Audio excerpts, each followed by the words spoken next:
It's 12:01. Okay.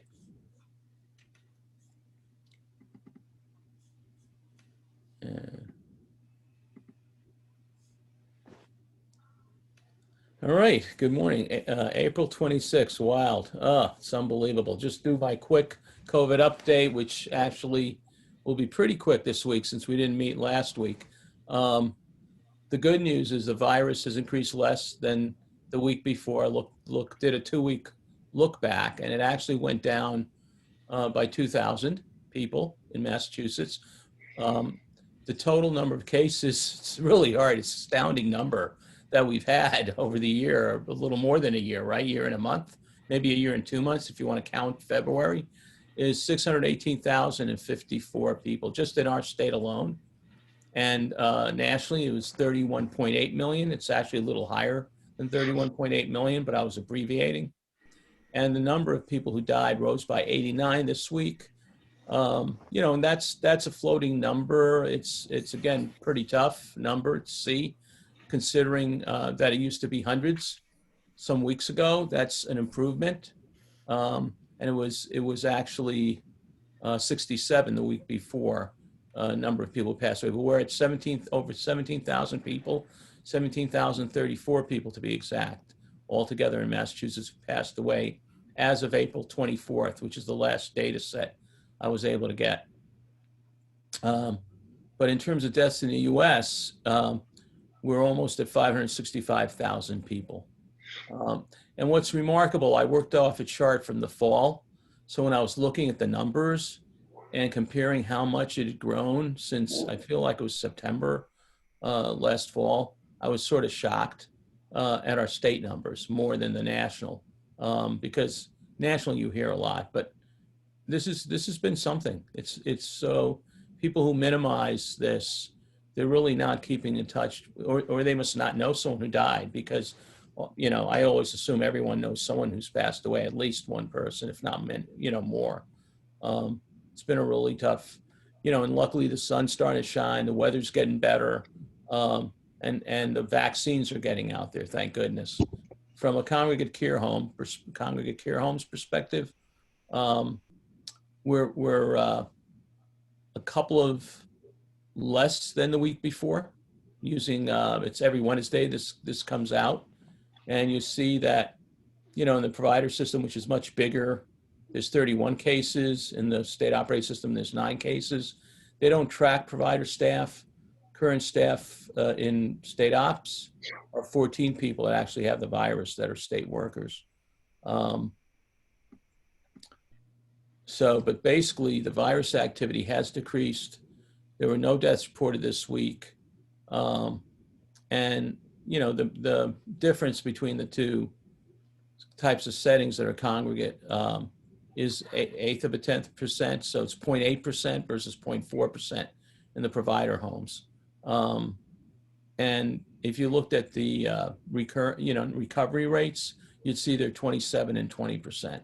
So it's been a really, to think that many people in congregate homes, 20% in provider homes, 27% in state operated homes, which you would expect the numbers to be a little different. Other thing on the institutions I've shared before, Hogan had about 50 to 60% recovery rate, and then Rentham is in the 30s, around 40%. And we've shown those figures before. So, hopefully it's ebbing out. Hopefully we won't be doing COVID updates in a few months from now or 4 weeks from now. Fingers crossed. So really excited. Kerry, do you want to do the introductions? And I'm going to get out of the screen. This is, by the way, it's a great picture of Dianne Lescinskas and her daughter, Alexa. I love that picture. I was able to find it. Katerina had found it. I don't know if she got it from you. And then Jen's picture is awesome too from the website. Impressive photo. You guys take photos well. But the mother-daughter one I love because of the back-to-back thing. Anyway, Kerry, you want to introduce them? And I'm going to get out of this so Jen can put up her screen. Sure. So over the past, actually almost 5 years now, I've had the pleasure to work both with Jen Sulewski from the Institute for Community Inclusion and Dianne Lescinskas from the Autism Commission. And we have been serving together on a subcommittee for the Massachusetts Transition to Partnership for Employment. And we have been on the Family Engagement Subcommittee. So, you know, research shows in employment when families have high expectations, that in that when students, before they leave school, have a paid job, their likelihood of employment after they leave school is that much higher, as well as when their families have high expectations. So anyway, so we, you know, over the past 5 years, we've been, you know, doing lots of informational webinars type of things, sharing stories. You know, we started our Facebook page, which now has over 1,000, 800 or 900 members, all on transition. It's the Massachusetts Transition to Adulthood. So it's a wonderful forum for families to ask questions, get information, get resources, that sort of thing. So, and then we looked at all of the different curriculums that were happening throughout Massachusetts. And, you know, the Mass Families Organizing for Change does a family leadership series. The Federation for Children with Special Needs does Planning a Life. So there's lots of different curriculums out there. But what we discovered was really no one focused more on employment. So that was really the brainchild of why we dove into this project. And I'm gonna pass it over to Jen, and Jen will share her screen and tell you a little bit more about the curriculum. And then Dianne we're gonna show a video, and it's Dianne and her daughter. And they're going to be talking about Alexa's employment story. So thanks for joining us.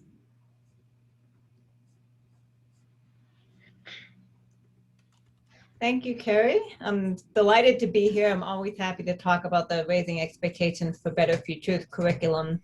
And this is, as Kerry mentioned, this curriculum was developed by the Massachusetts Partnership for Transition to Employment Family Engagement Work Group as a way of providing resources both directly to families and to people who work with families or advocate with families. So I'll show you at the end of my presentation where you can find all of this information on our website, and it's going to be out there for public access. I'm just going to give a little bit of background on the curriculum itself, and then I'll play the video that features Dianne's daughter, and we'll do a little bit of Q&A with Dianne after that, I believe. So Kerry already talked about the Massachusetts Partnership for Transition to Employment. It's a 5-year grant-funded project on coordinating on transition to employment for youth with intellectual and developmental disabilities in Massachusetts. It's in its 5th year right now. And there was a work group, a subcommittee of our family engagement work group that really worked over about 15 months on developing this curriculum. Included myself and Nancy Hurley from the Institute for Community Inclusion, Sophia Johansson from Mass Families, Dianne from the Autism Commission, Leslie from the Federation for Children with Special Needs, Kerry, and then our technical assistance provider, Sean Roy from Transcend, was also instrumental in putting this together. And pretty central to the whole training is the Charting the Life course, philosophy and materials. So if this is not something you've heard about, you can learn more about it at lifecoursetools.com. It's a model that came out of the University of Missouri, Kansas City, and is based on the core belief that all people have the right to live, work, play, and pursue their own life aspirations in the community. And Charting the Life course has a whole bunch of content on different life domains and different life stages, and really is focused on the idea of envisioning a trajectory, a life vision for the future, and the trajectory to get there, and marshaling the resources that you need to get there. It's for both people with disabilities and their family members to do that, thinking about the future and their trajectory. So that's incorporated throughout the training. Another thing that's worth knowing about this training is it has 2 tiers, we call them. Tier 1, work is for everyone, is really the introductory content. It's intended for an audience of people who maybe haven't had a lot of exposure to the idea that people with significant developmental disabilities can work, younger family members, anyone who kind of needs an intro to the idea of having high expectations for employment in adulthood. And then tier 2, paving the way to employment success, it gets a little bit more into the how-to and what families can do to work alongside service providers in moving their younger loved ones on a trajectory towards employment. So tier 1, the other thing about tier 1 is it's designed to really be able to be presented by anybody. You don't need a lot of background on employment for people with IDD to present tier 1. Each of the 5 modules has a brief video and then a series of discussion questions. So even if someone isn't real familiar with the content, they can go out and do this workshop in probably an hour to an hour and a half, show the video, lead the group in discussing the questions for each of the modules. And so the modules of setting a vision for a good life, which is sort of the overview. Module 2 is raising expectations and what are the things that affect families' expectations. Module 3, work is possible. Module 4 is the role of family in progressing towards work. And then module 5 starts to talk about exploring support, both school-based supports and adult support and getting started. Tier 2 is a little more involved. Each of the 3 modules is designed to last about an hour to an hour and a half and involves a PowerPoint presentation, a set of presenter notes, and then some handouts and materials for each module. Module 1, setting goals and taking action. Module 2 is essential skills for employment success. That's what families can do at home, things like working on chores and independent living skills at home to prepare people for employment. And then module 3 is understanding and navigating employment supports in Massachusetts. So that's getting into a little bit more detail on what kind of supports and services are out there, both eligibility specific support for people with developmental disabilities and other supports that you might be able to identify in your community to help you support your loved one in employment.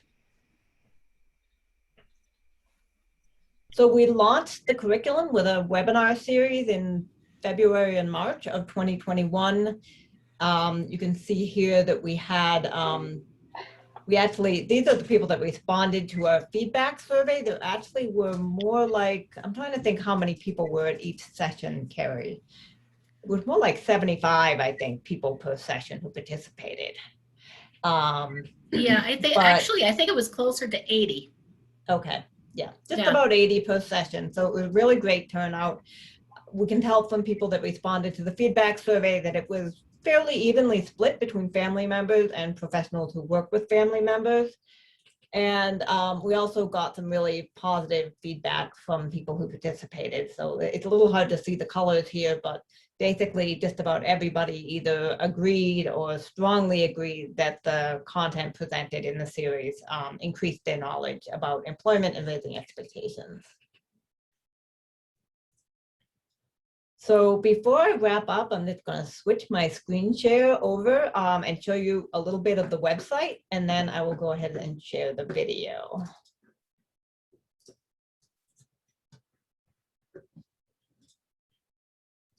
Hopefully this will all work.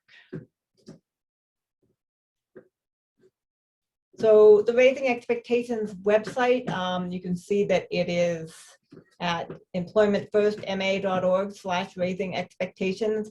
You can also just go to employmentfirstma.org and it's featured on the front page there.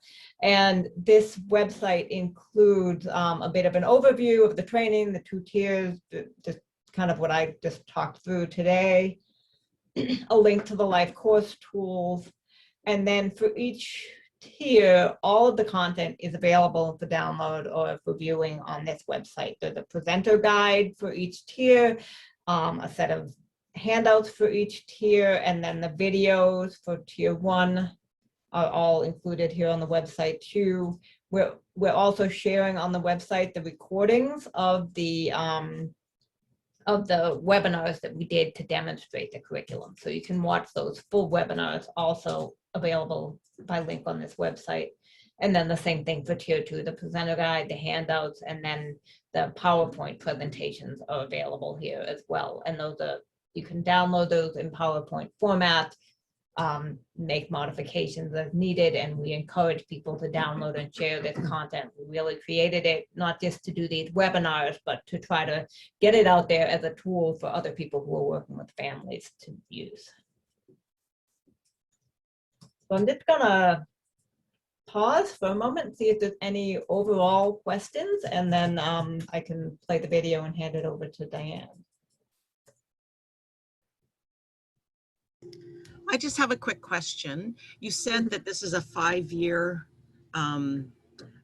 grant, and you're now in year 5. Is there been, I guess, efforts to renew this or continue on? This particular grant is not up for renewal, unfortunately. So there's definitely been a lot of conversation about what things we want to continue on that we've gained from the project. One of the really big things that's come out of it has been just the level of communication and collaboration across agencies and partners. So we have regular quarterly meetings where we have everyone from parent advocates to self-advocates to organizations like the ARC and the Federation for Children with Special Needs to the major state agencies, DDS, MRC, are all coming together regularly, and that communication and learning across partners has been an important piece, and we're exploring how to continue that once the grant funded project has wrapped up. We're also thinking about things like this curriculum, making sure that they're going to be available for people beyond the lifespan of the grant, and other resources that we've developed. Okay, great. Thank you. Thanks so much. You're welcome. Any other questions? You can either chat or just unmute yourself.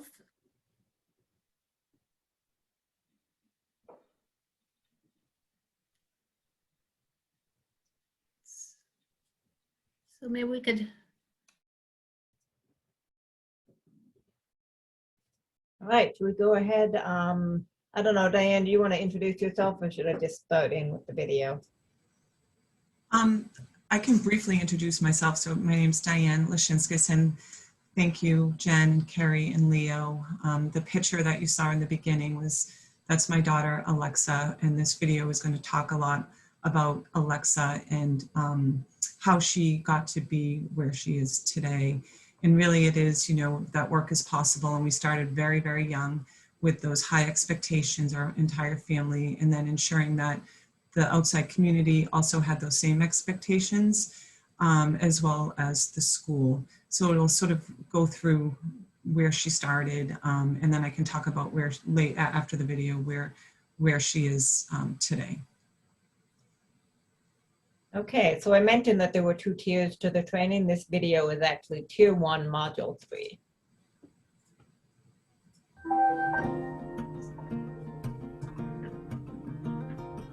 My expectation as a new mom was that my daughter was going to go to school, have many friends, play sports, be creative, go to college, become employed, and live independently.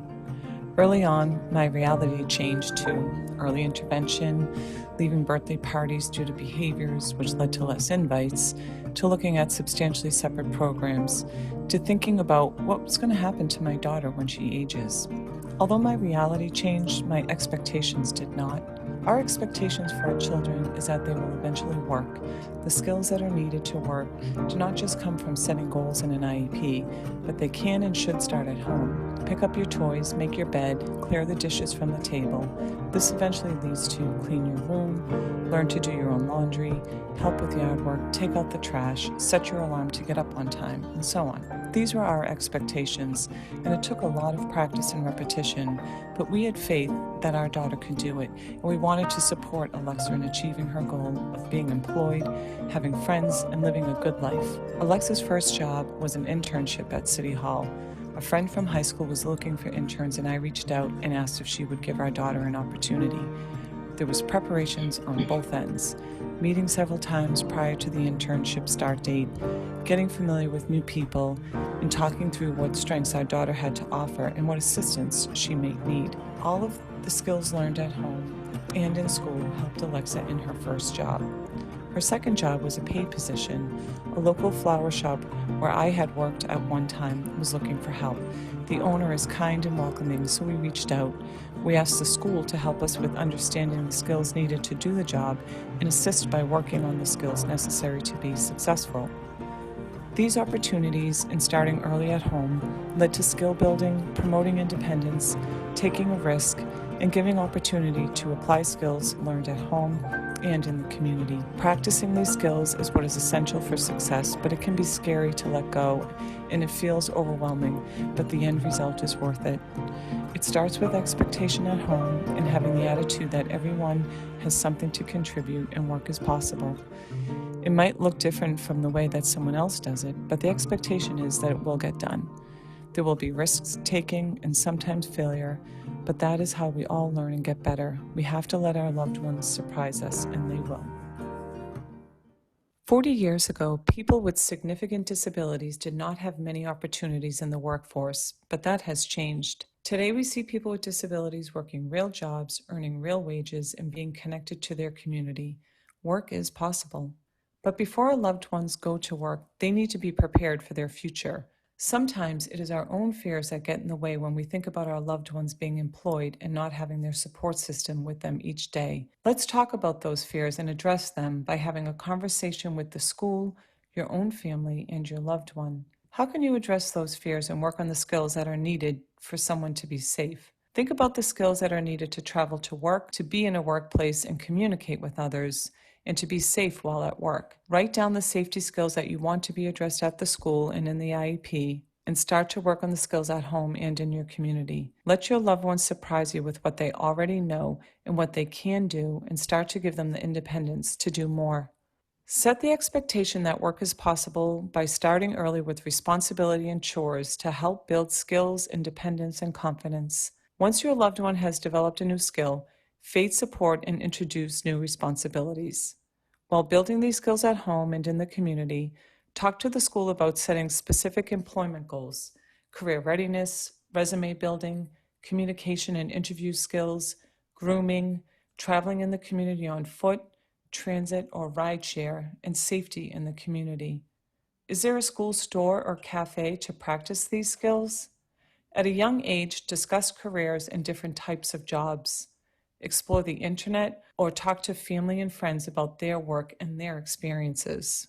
Think about your first job. It may not have been your favorite job, and you might have taken that job just to gain the experience and get paid.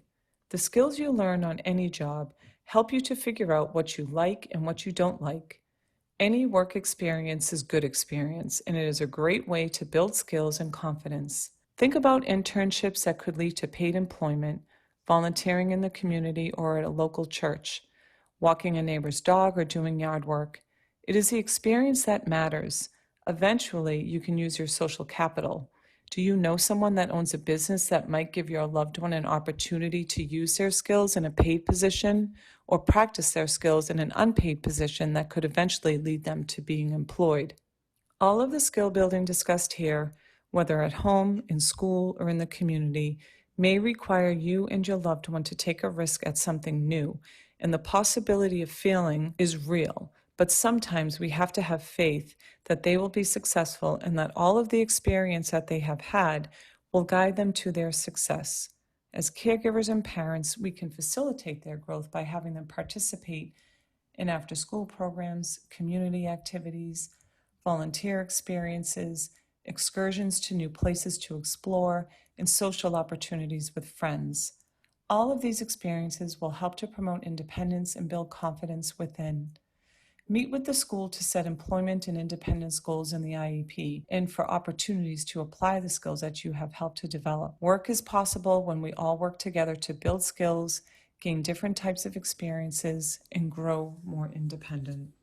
Dianne described several ways she prepared her daughter for a successful adult life, from starting early with simple home responsibilities to coordinating with her daughter's school to identify and learn job-specific skills.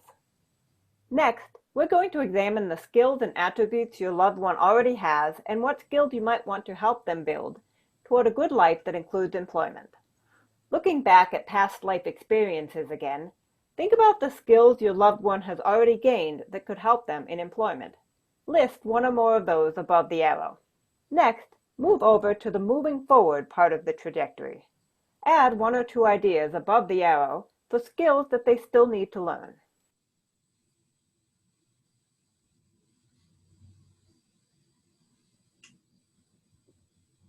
All right, that's the end of the video, so I'm going to turn off the screen share.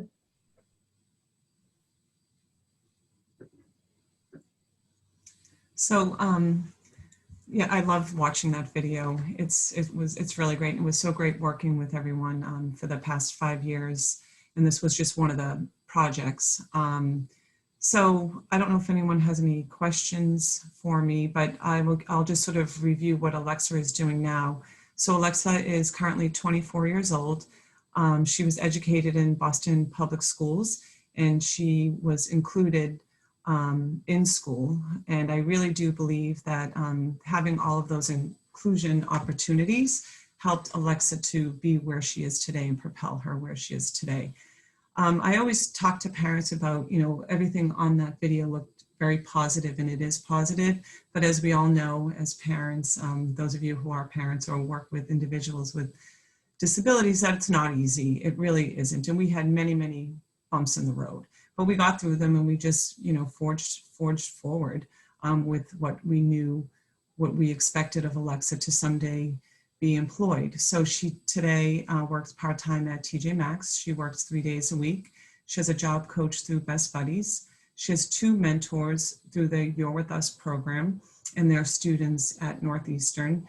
And she's uses Selfdirection with DDS. So she also has a Selfdirection person that she's with today. Otherwise she would be with me, but she refused to stay with me because she really, really enjoys her Selfdirection person and being outside with her, exercising, going for walks, and doing different things in the community.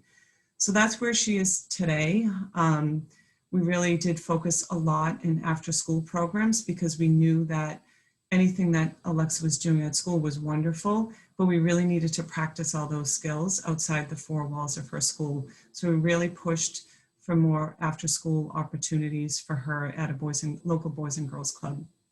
And even today, she's still with that Boys and Girls Club, even though they were supposed to stop serving in, kids at age 18. She does participate in a Challenger sports program through the local Boys and Girls Club. She also walks dogs with a friend. So she keeps a busy life, but we continue to push her and move her. Our next thing is getting her to think about, some supported living, which she doesn't really want to do yet, but we continue to work on all of those skills. So again, it started very young with those high expectations, and this is where Alexa is today. So if anyone has any questions or comments. Diane, it's Leo. I wanted to ask you, like when she was young and you had those blips in the road, right, at the social events, what kept you and your family focused, that it was possible? Because I think sometimes parents, might at that point, right, so I'd say, okay, I need to just focus on this, and but what got you through that period and helped you keep those expectations? Yeah, it was tough. I have vivid memories of her just with these behaviors, tantrums, running all around, and families looking at us and, just saying like, that's it, let's get up and go. Her sister is 17 months younger, and she, was a good influence on Alexa. So we just kept the attitude is that we have to keep trying because, this is our community, this is where we live, and to just really be open with neighbors and to be open with friends and just talk to them about this is who Alexa is. And you know what, we're going to come no matter what, and we might have to leave in an hour, or maybe we'll get to stay. We don't know. And when those types of things happened, I would reach out to the teachers or the medical professionals and just say, what can I do in these instances? You know, and then we eventually, you know, had a behaviorist working with myself, so then I could, you know, go on and work with Alexa. But it's difficult for families. I remember being in the grocery store and practicing to have her with me, and literally, and a lot of families have to do this, but leaving your whole cart filled with groceries and just saying, that's it, we have to leave. You know, I can't do this. It was very stressful. And it was actually very stressful for her sister, who was 17 months younger, because practicing those skills, going out to dinner, you know, her sister would get embarrassed, and it would be difficult for her. So trying to then pay attention to what the siblings are also going through. But I think we just always focused on, you know, what she could do, and just, you know, looked at that in a positive light. And even though we had those bumps in the road and it would be difficult, we'd get through them and we'd move forward. And we just try to gain as much knowledge as we could to deal with whatever situation came upon us and kind of move through it and get past it. So. Yeah, I mean, that's a great topic in itself, you know, sometime 40 minutes on that topic, because there's so many elements you just described. You know, well, so thank you for that answer. I think we have a question in the chat about self-direction. What is self-direction? What is the self-direction person? Is it out of pocket? No, it's services that Alexa receives through the Department of Developmental Services. So she has a job coach through DDS, as well as the mentor program, which I discussed briefly, which is the You're With Us program. And she also has a set amount of hours, which they call self-direction. So we hired someone. The first person didn't work out, and then there was a big lull in services for her with self-direction, but we did find another person who's closer to Alexa's age, and the funds come through DDS, and that person, you know, we have certain goals that we want this person to work with Alexa. Unfortunately, you know, with the pandemic, some of the goals were doing some volunteer work.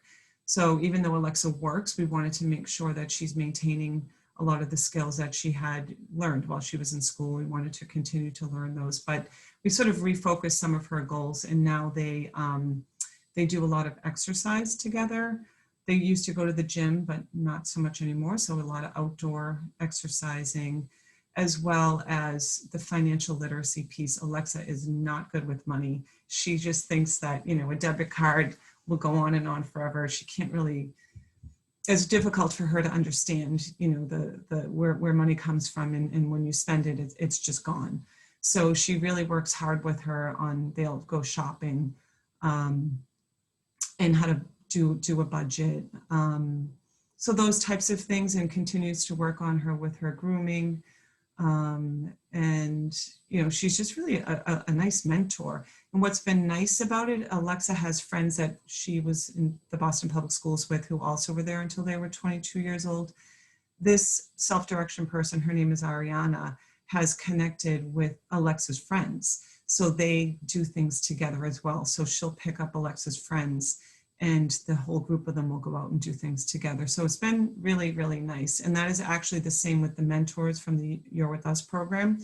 They're around Alexa's age. They're a couple of years older than her, but they also will connect with Alexa's friends as well, and do things together. So that's been really, really nice.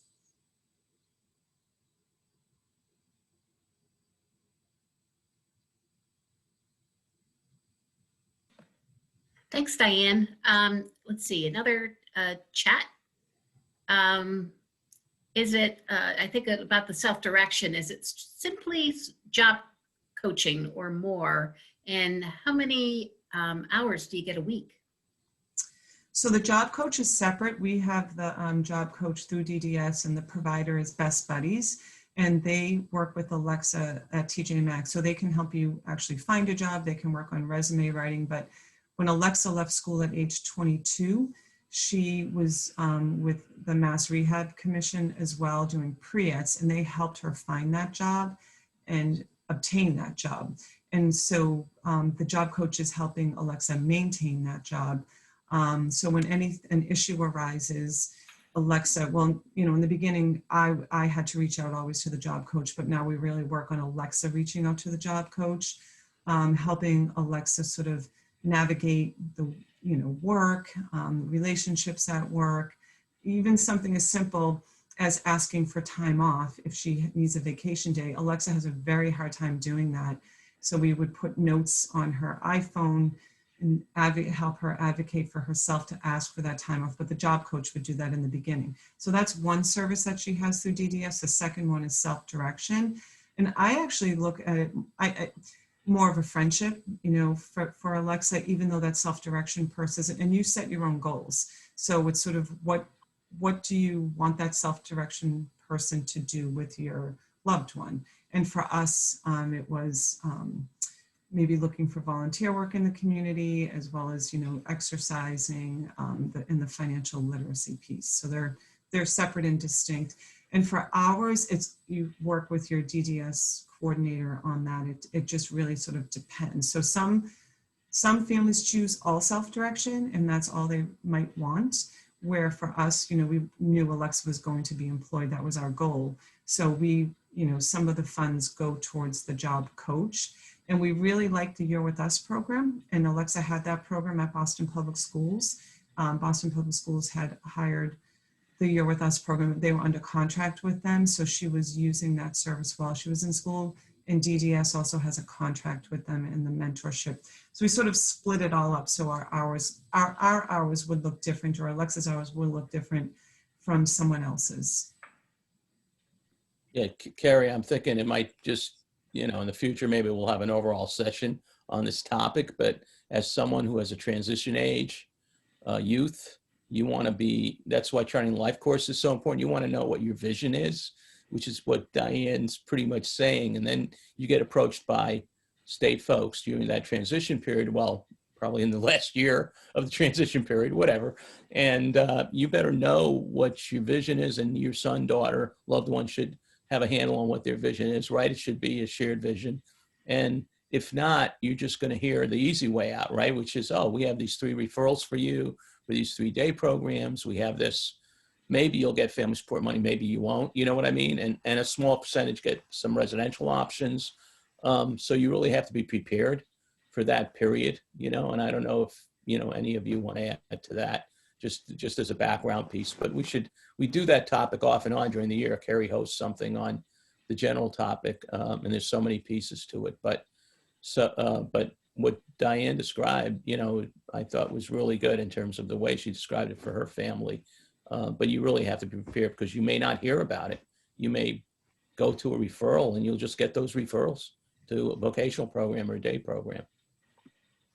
Yeah, and then Linda Cox, thanks for bringing it up, also talked about a program model called Agency with Choice, which is a type of self-direction, but it's a partnership with a provider agency. So the provider agency really takes care of the kind of like that legal paperwork and that sort of thing.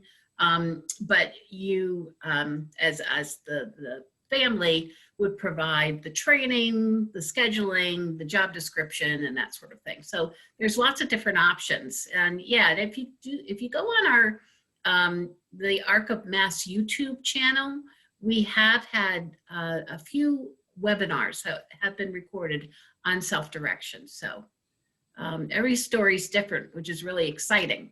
Mm-hmm. You know, you really get to, I'm just, you know, I've always been so impressed with Diane's family and their commitment to have, you know, Alexa be successful. And you know, I know everybody really kind of dreads that transition from school to adult world, but it's, you know, just wonderful to see her smiling and working at TJ Maxx, looking at all those outfits. Because she's a fashionista. Yes. So it's, you know, we don't hear a lot of times about the success, but and like Dianne said, it's not that it came easy, but No. And someone asked about guardianship. We do have full guardianship with Alexa. We weren't really educated, on the other options early on. We're in Boston Public Schools, and that's sort of, what we talked about. And for us, Alexa's very vulnerable, and, we did have an issue with her sort of not running away, because it was one night, but with a boy, and it was very scary for us. And so, although we have full guardianship over her, we don't sort of act that way every day with her. She makes her own choices on, we are a family that sits down with her and talks, and we know she's 24 years old and she should do what 24-year-olds do. And so, having all those choices. But, for the safety piece of it, one thing that I did advocate hard for when she was at Boston Public Schools was sex education, because when I asked about it, when we had a scare with her, they didn't have a curriculum. So I was able to help sort of navigate having a special education teacher and a regular teacher sort of come together and write a curriculum, because they only had a 5th grade curriculum for sex ed, and that obviously wasn't good enough for our young adults. And then I did work closely with Boston Public Schools to have them change their policy on sex education as well, and got really involved with that. And so that went to school committee, and they did change their policy to include our young adults with disabilities to be included in sex education. So now through Triangle and Impactability, they are at Boston Public Schools, they are teaching more sex ed to our young adults and the 18 to 22-year-olds, because as a mom, having your daughter go to work every day and learn to take the train and maybe ride share, the one thing that always crossed my mind was she needs to know how to keep herself safe. She needs to understand what all of that means. She needs to understand a healthy relationship, to be in a healthy relationship. And if we don't work on those skills early and often, I can't wait until she's 26 years old or until something happens. So that for me, for her becoming employed, was extremely important.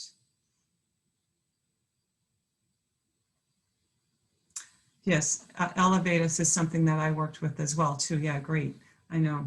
And it's so important. I think that we don't talk enough about sex education, because as parents, there's so many other things that we have to think about, like guardianship, like the DDS services, getting our loved ones employed, or whatever's going on in the school, that fortunately a lot of times we as parents have to continue to advocate for every single day. That sort of topic doesn't get discussed enough. But I feel when we think about, being employed and living, as independent as our loved ones possibly can, eventually, we have to talk about that. We have to talk about sex ed, healthy relationships, and how our loved ones are going to be safe. And that all needs to be done, I believe, early and often. And not just because Boston Public Schools, it was sort of a one-off. And I, really sort of advocated for that to happen each and every year. So.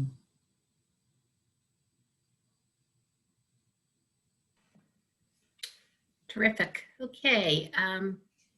Anything else? Any other questions? There's one question, but it's a little complicated. I think we just got a couple of minutes about guardianship, about whether it was limited or full. And my hunch is, given your description, it's probably full, but I'm answering for you without knowing. No, it is. It's we have full guardianship. I think I just briefly mentioned that. We weren't really introduced to limited guardianship at Boston Public Schools. It was sort of, we're going to go for full guardian. I probably would have thought differently had I been better educated on that. And it's not just in relation to that, right? A lot of times teachers used to right away refer people to a day program in the area, so something they like, or, it'd be like a, what do you call, pipeline, kind of, not in a negative, not for any bad reason, just, it had been a good experience for somebody, so it became the regular thing to suggest, right? Right. And it's a process. And the whole point about parents having their hands full just to get the right educational program, let alone, after school and all the other things you want to think about, besides the rest of your life, that's going on around you. It's pretty amazing. So what parents do accomplish and what people with disabilities accomplish. So, it's just looking at the time, probably good to leaving on a positive high note here. A great presentation.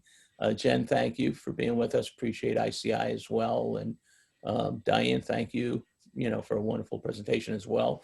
And of course, thank Alexa for us for allowing her to be featured with you. Yes, I will. Good. And Yep. Kerry, And then anything hopefully you you'll want all take a look at the ICI website and consider maybe doing some training using these terrific videos. We just showed you one. All of them are great. So I hope you take advantage of it. And thank you all for coming. And thanks, Jen and Dianne, for being great partners. So Thank you, Kerry. Great. Thank you, Leo. Thank All you, right. everyone. My pleasure. have a great rest of the day.